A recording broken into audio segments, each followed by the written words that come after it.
When I watched Lord of the Rings growing up, I always thought Theoden was a bit whiny. I never liked him that much as a king. Don't get me wrong, I think he kind of grew on me a ton in Return of the King. He seemed to kind of become wiser in that movie, not really wishing for his death, but then ironically, his death speech is one of the greatest speeches in filmmaking, and that is a hill that I will die on. But in Two Towers, he's kind of annoying. And after the whole escapade with Gandalf freeing him from Grima and Saruman's grips, which happens very differently in the book, by the way, Theoden then attempts to kill Grima in the movie. He mourns his son, he makes a bad decision to go to Helm's Deep, essentially knows that he's going to die and so charges his men to almost the end of Rohan's existence.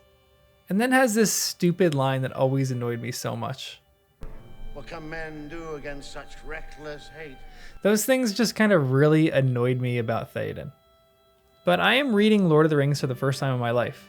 Plug 2 if you want to follow my journey and watch some of the videos that I've made about my first time read experience. Make sure you subscribe if you want unorganized thoughts about my read. But I just came to the section where we meet Theoden, and I have to say he is incredible. Book Theoden is miles and miles better than movie Theoden.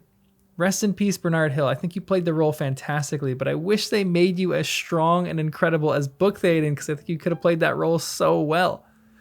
And I want to say this too, I love Theoden now.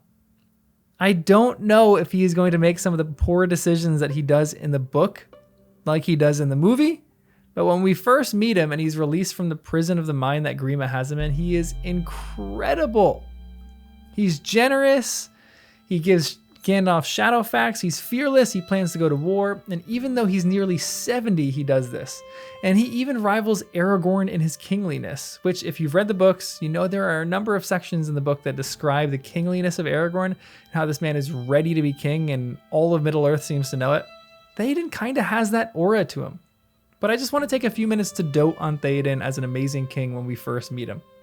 Because I just want to talk about all these moments in this chapter that kind of change my perspective on Theoden. So all this essay is going to be is me essentially reciting the book and talking for like a few seconds on how great I think this is as a leader and as a king. But the first paragraph that we get post-elder abuse of Grima is this one. "It's not so dark here," said Theoden. "No," said Gandalf. "Nor does age lie so heavily on your shoulders as some would have you think. Cast aside your prop." From the king's hand, the black staff fell clattering on the stones. He drew himself up slowly, as a man that is stiff from long bending over some dull toil. Now tall and straight he stood, and his eyes were blue as he looked into the opening sky.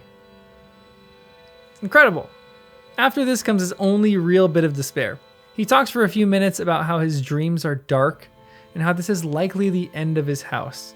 But he does something that the movies don't seem to get with Theoden. He asks for counsel from Gandalf about what he should do to assure that that does not happen. Gandalf counsels him and Theoden just kind of gets a smidge better.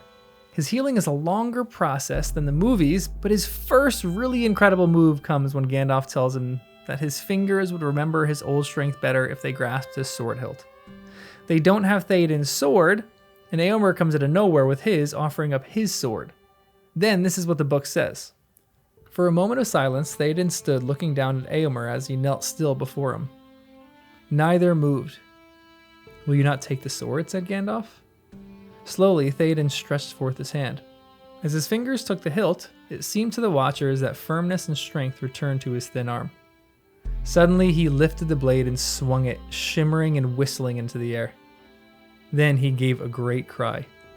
His voice rang clear as he chanted in the tongue of Rohan, a call to arms. "Arise now!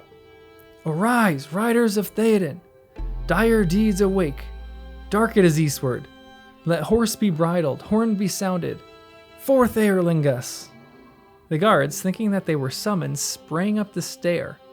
They looked at their lord in amazement, and then, as one man, they drew their swords and laid them at his feet. "Command us," they said. Immediately, this man garners the attention of his people. And I honestly do think that the movies do a decent job of portraying this one section, but later when the group is essentially saying that they need to go to war, they counsel that Theoden stays behind. He is old and he kind of still looks a bit frail at this point. So I think they are likely counseling the king because he kind of might easily die in battle. But Theoden's response is both incredible and kind of a bit funny. This is what the book says. "Nay, Lord," said Aragorn, "there is no rest for the weary. The men of Rohan must ride forth today, and we will ride with them, axe, sword, and bow. We did not bring them to rest against your wall, Lord of the Mark, and I promised Eomer that my sword and his should be drawn together." "Now indeed there is hope of victory," said Eomer. "Hope, yes," said Gandalf, "but Isengard is strong, and other perils draw ever near. Do not delay, Theoden, when we are gone. Lead your people swiftly to the hold of Dunharrow in the hills." "Nay, Gandalf," said the king, "you do not know your own skill in healing. It shall not be so. I myself will go to war, to fall in the front of the battle if it must be. Thus shall I sleep better." Now this section is incredible, because Theoden just marches off to war even though he's been in this stupor for I don't know how many years, but it feels like years he's been in this kind of stupor with Grima. But then it's kind of funny too, because it seems like he's doing this with his last line so he can sleep better, which is a really true line, that he can kind of sleep with a clear conscience, because if his people are going to war and he's not going to war, I'm not sure he'll be able to sleep well. But also this is like something that an old man would say. He can actually sleep better if he actually does this job. And this stands in stark contrast to perhaps my favorite section in this chapter, the mercy of Theoden. Because a few paragraphs later, when Grima comes out and they confront him about his evils, Theoden offers Grima a choice to come to war with them. This is what the book says. "Do you hear this, Wormtongue?" said Theoden. "This is your choice, to ride with me to war, and let us see in battle whether you are true, or to go now, whither you will. But then if we ever meet again, I shall not be merciful." Slowly, Wormtongue rose. He looked at them with half-closed eyes. Last of all, he scanned Theoden's face and opened his mouth as if to speak. And suddenly he drew himself up. His hands worked. His eyes glittered. Such malice was in them that men stepped back from him. He bared his teeth. And then, with a hissing breath, he spat before the king's feet. And darting to one side, he fled down the stair. "After him," said Theoden.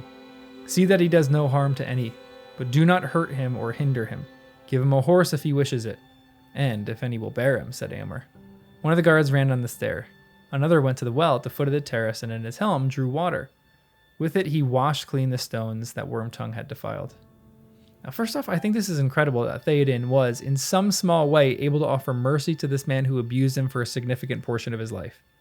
I think this is one of the most important parts of this chapter, because Theoden's ability to offer this person redemption speaks to the character of Theoden. And then Grima's reaction speaks to the worm that he is. And then above all, there is this air of unaffectedness that Theoden shows when he offers Grima this that I love. It's not like he's forgiving this man for the evil things that he's done, but I think through offering this, he's essentially saying that this man has no power over me anymore. And thus I am going to offer him a place in the war, and obviously Grima chooses another route. But I think this is an incredible pronouncement by Theoden that this abuser holds no power over him anymore. That he doesn't become a victim in this moment and shrivel up, but he actually fully embraces his role as king and offers another lesser worm the ability of redemption. It's a wild showing, and I'm still kind of processing through what this actually means, but I think it's an incredible pronouncement that Grima has no power anymore. That the abuses are done, and that Theoden immediately moves on to what he must do as a king. Then Theoden, when they go in to have a meal, shows his incredible generosity by giving Gandalf Shadowfax, the literal greatest horse in all of Middle-earth. This is only bested by Galadriel's gift to Gimli. This gift is incredible, and Theoden gives this with no regret or worry in his face. He seems to enjoy the giving of the Lord of Horses to Gandalf. This is what the book says. "Whether I came in time or not is yet to be seen," said Gandalf. "But as for your gift, Lord, I will choose one that will fit my need, swift and sure. Give me Shadowfax. He was only lent before, if loan we may call it. But now I shall ride him into great hazard, setting silver against black. I would not risk anything that is not my own, and already there is a bond of love between us." "You choose well," said Theoden, "and I give him now gladly. Yet it is a great gift. There is none like to Shadowfax. In him one of the mighty steeds of old has returned. None such shall return again. And to you, my other guests, I will offer such things as may be found in my armory. Swords you do not need, but there are helms and coats of mail of cunning work, gifts to my father out of Gondor. Choose from these ere we go, and may they serve you well. It's incredible. So good. I love that he just freely gives this incredible horse to Gandalf and freely gives them the choice of anything in the armory. It's so fantastic. He's just generous.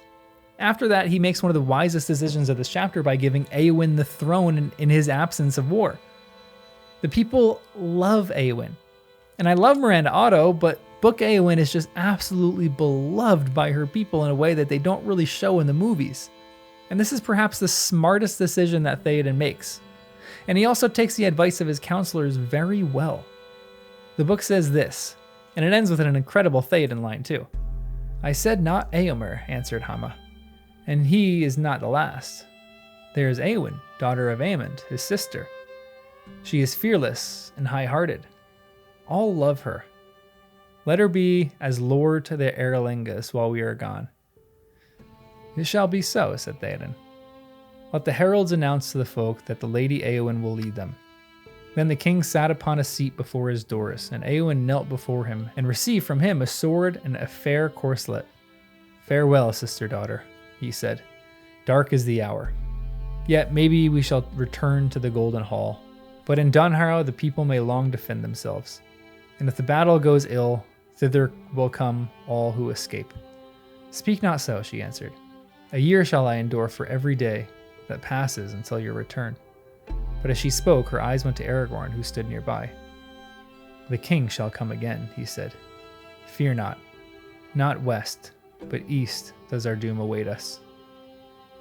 It's as if he knows the doom will come, but he's going to meet it nonetheless. And honestly, I think that movie line does capture some of the gusto of Theoden, but they didn't capture it in the Two Towers, which is a bummer. But throughout this chapter, the people look on Theoden with love and respect. It's not this dour and sad group of people as the movies kind of make it out to be. These people are thrilled that their king is back, and they look at him in amazement.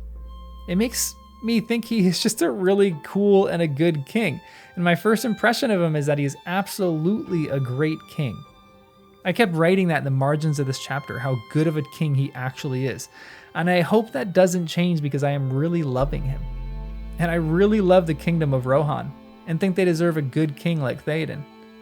Then potentially Éowyn or Éomer, both great replacements when Theoden passes. But Theoden has really won a place in my heart in this chapter, and I kind of hope he continues to grow on me. But throw out some shouts if you like Theoden in the comments. Make sure you like the video, subscribe to the channel, become a member if you want, donate if you also want to donate, and I'll see you in the next one.